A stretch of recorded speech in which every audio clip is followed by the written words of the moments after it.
Hello friends, please like subscribe and share my channel. जब कहानियाँ, चुटकुलों और मज़ेदार कहानियों की बात आती है तो अकबर बीरबल की कहानियों का उल्लेख सबसे पहले आता है। दुनिया में ऐसे कई किस्से हैं जो हम पढ़ते ही हंसी के साथ साथ शिक्षा भी प्राप्त होती है। तो आइए सभी सुनते हैं अकबर बीरबल की 5 मज़ेदार कहानियाँ। पहली कहानी का शीर्षक है जान से प्यारा कुछ नहीं। बादशाह अकबर सभासदों और विद्वानों की परीक्षा लेने के लिए नित नए और अनोखे प्रश्न किया करते थे।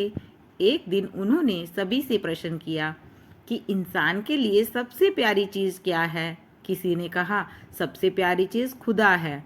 दूसरा बोला हजूर सबसे प्यारे आप हैं। सबसे प्यारी संतान होती है, मुल्ला दो प्याजा ने कहा। दौलत से प्यार किसको नहीं होता, इससे हर चीज़ खरीदी जा सकती है।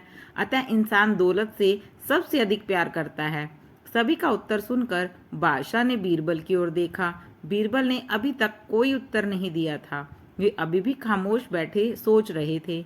बीरबल, जहाँ पना तुम्हें कोई उत्तर क्यों नहीं दिया? जहाँ पना सबसे प्यारी चीज़ होती है जान, बीरबल ने बताया। नहीं, हमें मुल्ला दो प्याजा का उत्तर जंच रहा है। इंसान हो या जानवर, उसके लिए उसकी संतान ही सबसे अधिक प्रिय है। पर अपना अपना ख्याल है जहाँ पना। मैंने ऐसे कई मंजर देखे हैं कि वक्त आने पर प्राणी संतान की भी परवाह नहीं करता और अपनी जान बचाता है। सिद्ध कर सकते हो? जी हाँ, मैं सिद्ध कर सकता हूँ। उधर मुल्ला दो प्याजा यह सोचकर बेहद खुश था कि पहला मौका है जब बादशाह ने उसके जवाब को बीरबल से श्रेष्ठ बताया है। अतः वह इनाम और सम्मान पाने की कल्पना में खो गया। दूसरी ओर अपनी बात को सत्य सिद्ध करने के प्रयास में दूसरे ही दिन बीरबल ने किले के टैंक का पानी निकलवाकर उसे खाली कर दिया। उस खाली टैंक में एक बंदरिया को छुड़वा दिया जिसके पेट पर उसका बच्चा चिपका हुआ था।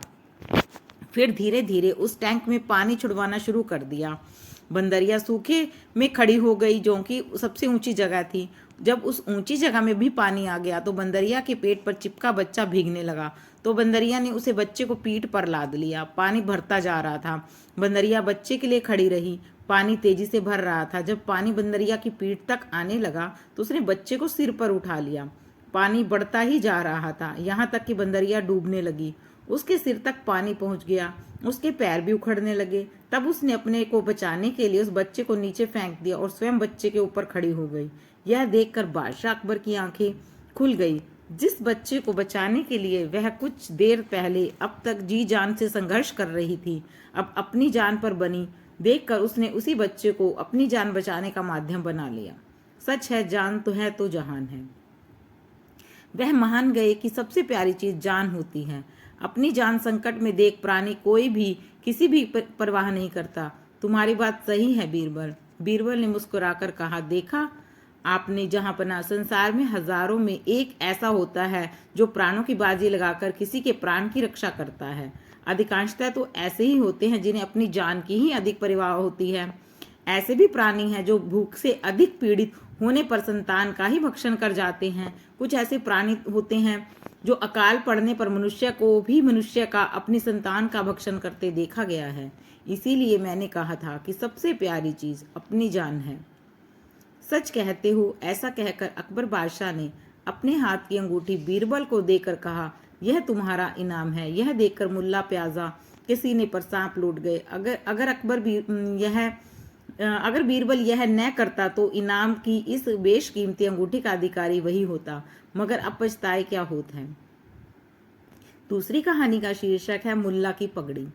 अकबर बीरबल की कहानी। एक दिन बादशाह अकबर ने सभा में बैठे हुए बीरबल की पगड़ी बांधने की कला की तारीफ की। उसी दिन सभा में दो प्याजा और अन्य दरबारी गण भी उपस्थित थे। मुल्ला साहब को बीरबल की तारीफ सुनकर अच्छा नहीं लगा। वह मन ही मन कहने लगे कि इसमें कौन सी बड़ी बुद्धिमानी है जिसकी इतनी बड़ाई हो रही है। इससे कहीं अच्छी पगड़ी तो मैं भी बांध सकता हूँ। बादशाह ने प्रसन्न होकर अगले दिन मुल्ला को अपनी कला प्रदर्शित करने को कहा तथा दरबार के सभी कार्यों को निपटाकर बादशाह महल में चले गए। मुल्ला मन ही मन बहुत प्रसन्न था। दूसरे दिन वह प्रातः काल जल्दी उठकर नित्य कर्म से निर्वित हो सभा में सबसे पहले ही पहुंचे। जब दरबारी सभा में आने लगे तो वे देखते ही मुल्ला की पगड़ी की तारीफ करते। अंत में बीरबल भी बादशाह के साथ आ पहुंचे। बादशाह ने जब मुल्ला की पगड़ी देखी तो उन्हें बहुत प्रसन्नता हुई और मुल्ला की पगड़ी की तारीफ करते हुए बोले, यह तो बीरबल की पगड़ी से सचमुच कहीं अच्छी बंधी है। यह सुनकर बीरबल तपाक से बोले, जहां पना यह मुल्ला साहब की करामात नहीं है, बल्कि इनकी स्त्री की है। वास्तव में तारीफ के योग्य इनकी स्त्री है, न कि मुल्ला। उसी के सहयोग से इन्होंने आज यह सम्मान प्राप्त हुआ है। यदि मेरी बात सत्य नहीं है तो मुल्ला साहब अपनी पगड़ी खोल दें और आपके सामने दोबारा बांधें। यदि ऐसी सुंदर पगड़ी दोबारा बांध लेंगे तो ठीक है, अन्यथा फिर यह समझा जाएगा कि इन्होंने अपनी स्त्री से ही बंधवाई है। बादशाह ने बीरबल की बात मान ली और मुल्ला साहब को पगड़ी उतारकर दोबारा बांधने का हुक्म दिया। मुल्ला ने पगड़ी उतार ली, किंतु वे बिना शीशे के पगड़ी नहीं बांध सकते थे। उन्हें इधर उधर झांकते हुए देखकर बीरबल बोले, क्यों साहब, क्या चाहिए? मुल्ला कुछ न बोल सके और अपनी पगड़ी बांधना शुरू किया। शीशा न देख पाने के कारण उन्होंने जो पगड़ी बांधी उससे सब दरबारी बादशाह हंस पड़े। मुल्ले बेचारा बहुत लज्जित हुए। बादशाह ने मन ही मन बीरबल की तारीफ की। बादशाह मुस्कुराकर बोले, वाह मुल्ला साहब, आपने तो कमाल ही कर दिया। जो काम आप स्वयं न कर सकते थे वह आपकी स्त्री से करवाते थे। जाओ बुला कर लाओ। अकबर बीरबल की कहानी। एक रोज बादशाह सलामत सोकर उठे और उठते ही हुक्म जारी किया, बुला कर लाओ। आगे कुछ नहीं बोले। सेवक ने भी कुछ नहीं पूछा। उसका साहस ही नहीं हुआ। उसकी समझ में भी नहीं आया कि किसे बुला कर लाएं। वह तो बादशाह का हुक्म बजाने चल दिया। अपने सभी मित्रों से पूछा कि बादशाह ने किसे बुलाया है, मगर कोई भी नहीं बता सकता था कि उन्होंने किसे बुलाया है। अंत में वह परेशान होकर बीरबल के पास पहुंचा और जाते ही बीरबल के पैरों पर लेट गया और गिड़गिड़ाकर बोला, हजूर मेरी मदद करें, मैं बड़े ही संकट में फंस गया हूँ। बताओ तो क्या बात है? बीरबल ने पूछा। बात यह है हजूर, बादशाह ने नींद से जागते ही हुक्म दिया है कि जाओ बुला कर लाओ। अब मैं किसे बुला कर लाऊं, यह समझ ही नहीं आ रहा है। सोकर उठते ही हुक्म दिया था? जी। उस समय वह क्या कर रहे थे? जी, दाढ़ी खुजा रहे थे। तो जाओ जल्दी से नाई को बुला कर ले आओ, वे दाढ़ी बनवाना चाहते हैं। सेवक नाई को बुला कर ले आया। बादशाह बहुत खुश हुए। उन्होंने पूछा, किसने सलाह दी तुम्हें? तुम तो इतने चतुर नहीं हो सकते। जहाँ पना यह सलाह बीरबल जी ने दी थी। वह डरते डरते बोला। बादशाह बड़े प्रसन्न हुए। अगली कहानी का शीर्षक है, बीरबल को देश निकाला। अकबर बीरबल की मजेदार कहानी। एक बार अकबर बादशाह दरबारियों के साथ दरबारे आम में बैठे थे। तभी महल से उनके लिए एक बुलावा आया। बादशाह अकबर जैसे ही जाने को तैयार हुए तभी दूसरा बुलावा आ गया। बुलावा जिन बेगम ने भेजा था उन्हें बादशाह बहुत प्यार करते थे। बादशाह जब जल्दी से दरबार से उठकर महल की ओर जाने लगे तो उन्होंने देखा कि बीरबल मुंह फेर कर मुस्कुरा रहे हैं। यह देखकर बादशाह को बहुत गुस्सा आया और उन्होंने हुक्म दिया, बीरबल तुम यहाँ से फौरन चले जाओ और अब इस जमीन पर पैर नहीं रखना, वरना तुम्हें अपनी जान से हाथ धोना पड़ेगा। बीरबल ने हुक्म मान लिया और नम्रतापूर्वक सलाम करके दरबार से निकल गए। बीरबल के जाने से उसके विरोधी दरबारी खुश हो गए और कुछ दरबारी परेशान होकर काफी दिन बीत गए तो बादशाह अकबर का गुस्सा ठंडा हो गया। उधर बीरबल के न होने से दरबार के कामों में बहुत परेशानी आने लगी। तब उन्होंने बीरबल न होने का एहसास होने लगा। वह बीरबल को बुलाने के लिए तरकीबें सोचने लगे।